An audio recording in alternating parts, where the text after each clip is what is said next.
तो ले गए, चले गए, ये मूर्खता किया हमने।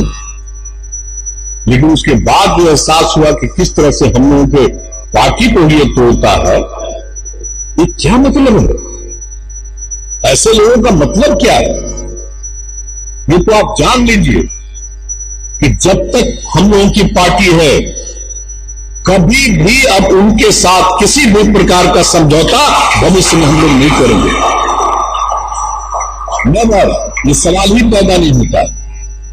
और जो कुछ भी काम किया, और इसीलिए जब अनेक दल के लोगों ने बीच बीच में जो बात किया था और अंत में जब हम लोग तय कर लिए और सब लोग साथ हो गए, तो आजकल बात होती है। आपको नीतीश कुमार कह रहे हैं कि बीजेपी के साथ समझौता कर उन्होंने जिंदगी की बहुत बड़ी गलती की और मुक्त महसूस कर रहे हैं। नीतीश जी, मैं आपको याद दिलाना चाहूँगा कि 2013 में जब आपने भारतीय जनता पार्टी से गठबंधन तोड़ा था, उसमें आपने क्या कहा था? संघ मुक्त भारत की बात कही थी आपने कहा था मिट्टी में मिल जाएंगे लेकिन संघ और बीजेपी से हाथ नहीं मिलाएंगे। फिर 3 साल के बाद क्यों हाथ मिला लिया? और 17 महीने के बाद जिस राजद से आपने हाथ मिलाया, उनको क्या कहा आपने कि जिन राजद के नेताओं पर भ्रष्टाचार के आरोप लग रहे हैं, उनको इसके बारे में सफाई देनी चाहिए। मेरी अंतरात्मा स्वीकार नहीं करती कि मैं ऐसे लोगों के साथ गठबंधन में रहूं। और आपने ये भी बयान दिया कि बेनामी संपत्ति पर कार्रवाई किए जाने के मैं पक्ष में हूं, और जिन लोगों पर बेनामी संपत्ति की कार्रवाई हो रही है उनके साथ मैं सरकार कैसे चला सकता हूं। तो नीतीश जी, कभी आप बीजेपी को कहते हैं मिट्टी में मिल जाएंगे, कभी राजद को कहते हैं, कभी मांझी जी को बनाते हटा देते, कहते गलती हो गई। आप गलती करते चले, उसका खामियाजा बिहार की जनता भुगतती रहे। अब बिहार की जनता आपको बर्दाश्त करने के लिए तैयार नहीं है। और आप जिस मिशन में लगे हैं कि बीजेपी को अपदस्थ कर देंगे, सारे विपक्ष को एकजुट करेंगे, तो इस मिशन में तो केसीआर फेल कर गए, ममता बनर्जी फेल कर गई, शरद पवार फेल कर गए, आपको भी फेल होना अवश्यंभावी है। कोई भी नरेंद्र मोदी का कितना भी प्रयास कर ले, कोई मुकाबला नहीं कर सकेगा।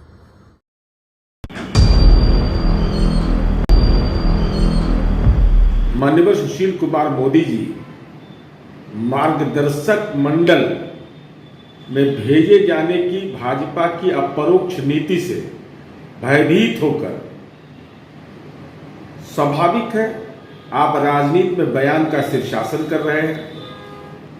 आपको तो इस बात का एहसास है कि 2024 में क्या होने वाला है, क्योंकि आप उस समय भाजपा के मुख्य धारा में थे कि आदरणीय प्रधानमंत्री नरेंद्र मोदी जी ने 42 जनसभाएं की थी 2015 के विधानसभा चुनाव में, और मात्र 53 सीट आपको हासिल हुआ था। आपके आदरणीय गृह मंत्री जो भाजपा के राष्ट्रीय अध्यक्ष थे, उन्होंने भविष्यवाणी की थी, समय तय कर दिया था कि कब चुनाव परिणाम आएगा, कब इस्तीफा होगा, कब ओथ होगा। तो स्वाभाविक रूप से आपको तो इस बात का एहसास है कि महागठबंधन का आकार लेने के बाद चुनाव परिणाम 2024 में जो आने वाला है, वह आपको स्वाभाविक रूप से उसका पूर्ण एहसास है।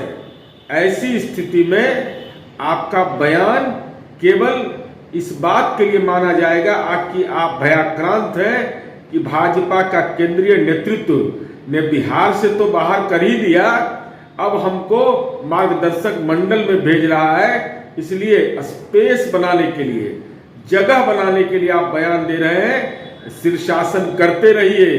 ये नए दौर का भाजपा है, मोदी जी अमित शाह का भाजपा है। मार्गदर्शक मंडल में तो आपको भेजेगा ही।